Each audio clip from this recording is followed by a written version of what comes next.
ఒక మల్టీమీటర్ అన్నది ఉపయోగించి ట్రాన్స్ఫార్మర్ని ఎలా టెస్ట్ చేయాలో నేను మీకు చూపిస్తాను. మీకు తెలుసు కదా, ట్రాన్స్ఫార్మర్ అంటే ఇలా ఉంటుంది అనమాట. దీనికి ఇన్పుట్ సైడ్ ఉంటుంది, అవుట్పుట్ సైడ్ ఉంటుంది.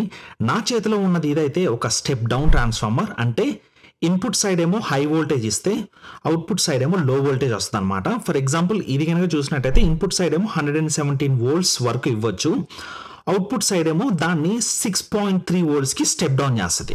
సో ఈ మల్టీమీటర్ ఉపయోగించి ఈ ట్రాన్స్ఫార్మర్ని ఎలా టెస్ట్ చేయాలో చూపిస్తాను. ఫస్ట్ మనం సింపుల్గా అసలు ట్రాన్స్ఫార్మర్ అంటే ఏంటో చూద్దాం.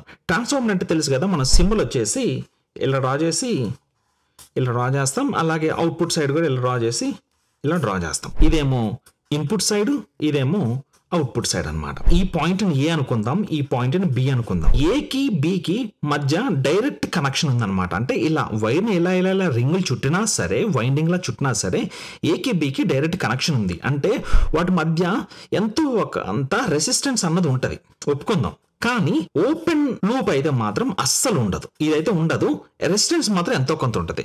అవుట్పుట్ సైడ్ కూడా అంతే. సికి డికి మధ్య డైరెక్ట్ కనెక్షన్, వైర్ ఇలా ఇలా రింగులు చుట్టున్నా సరే డైరెక్ట్ కనెక్షన్ ఉంది. సో దీని దగ్గర రెసిస్టెన్స్ ఎంతో కొంత ఉంటుంది వాటి రెండింటి మధ్య, రెండు పాయింట్స్ మధ్య. కానీ ఓపెన్ లూప్ మాత్రం అస్సలు ఉండదు అనమాట. సో సపోజ్ ఓపెన్ లూప్ ఉందంటే ఏంటి అని అంటే ఈ వైండింగ్ కాలిపోయిందని అర్థం. అదే ఇటు సైడ్ కనుక ఓపెన్ లూప్ అని వస్తే ఇటు సైడ్ ఈ వైండింగ్ కాలిపోయిందని అర్థం అనమాట. సో ఇప్పుడు దీన్ని మనం మల్టీమీటర్ ఉపయోగించి ఎలా టెస్ట్ చేయాలో నేను మీకు డైరెక్ట్గా చూపిస్తాను. సో మల్టీమీటర్ని రెసిస్టెన్స్ దగ్గర పెట్టుకోండి. ఇలా ఇక్కడ నా మల్టీమీటర్లో రెసిస్టెన్స్ ఇక్కడ ఉంది కాబట్టి నేను రెసిస్టెన్స్ దగ్గర పెట్టుకున్నాను. మీకు ఈ టెస్ట్ ప్రాంగ్స్ ఎలా పెట్టుకోవాలో తెలుసు కదా. బ్లాక్ వచ్చేసి కామన్లో పెట్టుకోండి, ఈ రెడ్ కలర్ వచ్చేసి ఇటుపక్క రెసిస్టెన్స్ ఉంది కాబట్టి ఇటుపక్క కనెక్ట్ చేసుకుంటున్నాను. ఇన్పుట్ సైడ్ రెండు వైర్స్ని తీసుకుని ఈ రెండింటిని ఇట్లా జాయిన్ చేసి చూద్దాం.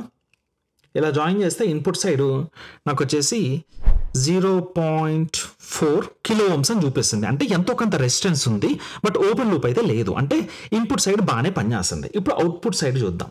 అవుట్పుట్ సైడ్ కూడా వాటి రెండు టెర్మినల్స్ని కనెక్ట్ చేసి చూస్తే అవుట్పుట్ సైడ్ వచ్చేసి అప్రాక్సిమేట్లీ 4.5 ఓమ్స్ అని చూపిస్తుంది. సో అవుట్పుట్ సైడ్ కూడా ఎంతో కొంత రెసిస్టెన్స్ ఉంది, ఓపెన్ లూప్ అయితే అసలే లేదనమాట. సో దీన్ని బట్టి మనకి ఏమర్థమవుతుందంటే ఈ ట్రాన్స్ఫార్మర్ అనేది కరెక్ట్గానే వర్క్ చేస్తుంది. గైస్, ఎలక్ట్రికల్ ఇంజనీరింగ్ గురించి ఇంకా నేర్చుకోవాలి అనుకుంటే నా ఛానల్లో చాలా వీడియోస్ ఉన్నాయి, వెళ్ళి ఆ వీడియోస్ అన్ని చూడండి, నేర్చుకోండి.